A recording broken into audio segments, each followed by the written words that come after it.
तुमच्याकडून सुद्धा गुलाबजाम बनवताना ते तळताना फुटत असतील किंवा पाकामध्ये घातले की ते एकदम विरघळत असतील. म्हणून तुम्हाला भीती वाटते का असे गुलाबजाम करायची? अहो, अजिबात घाबरू नका.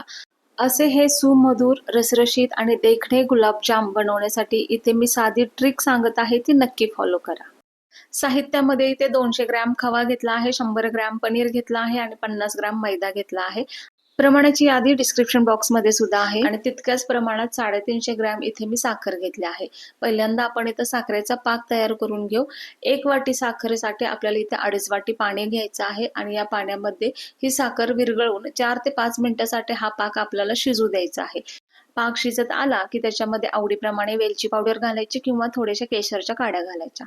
आता इथे एक महत्त्वाची ट्रिक वापरायची आहे, ते म्हणजे एक मिक्सरचं भांडं घेऊन त्या भांड्यामध्ये पनीर, खवा आणि मैदा हे सर्व मिश्रण घालायचं आहे आणि हे मिक्सरमधून पल्स मोडवरती आपल्याला हे फिरवून घ्यायचं आहे, की जेणेकरून हाताने मळत बसण्यापेक्षा मिक्सरमधून हे बघा पीठ अशा पद्धतीनं छान मळून येतं. याचं टेक्स्चर बघू शकता, एकदम मऊसूत झालेलं आहे आणि यामुळे याच्यामध्ये अजिबात सोडा किंवा बेकिंग पावडर घालण्याची सुद्धा गरज नाही. इतकं हे पीठ हलकं होतं.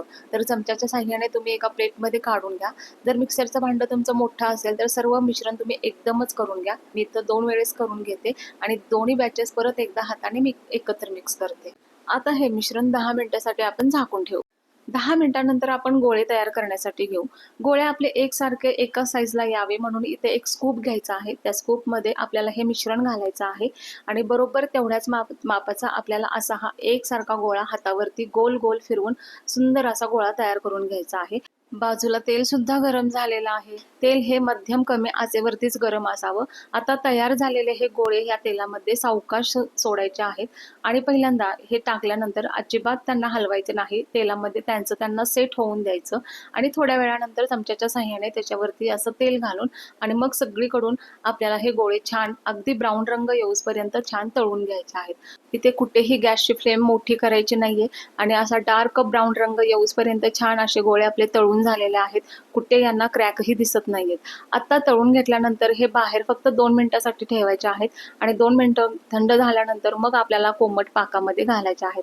पहिली बॅच आपली तळून झाली आहे. दुसरी ही सेम त्याच पद्धतीने तळून मस्त अशी पाकात घातलेल्या आहेत आणि फक्त 2 तास पाकामध्ये ठेवल्यानंतर बघू शकता हे सुमधुर रसरशीत आपले गुलाबजाम तयार झाले आहेत. योग्य प्रमाण आणि छोटीशी ट्रिक वापरून हे गुलाबजाम तुम्ही नक्की बनवू शकता.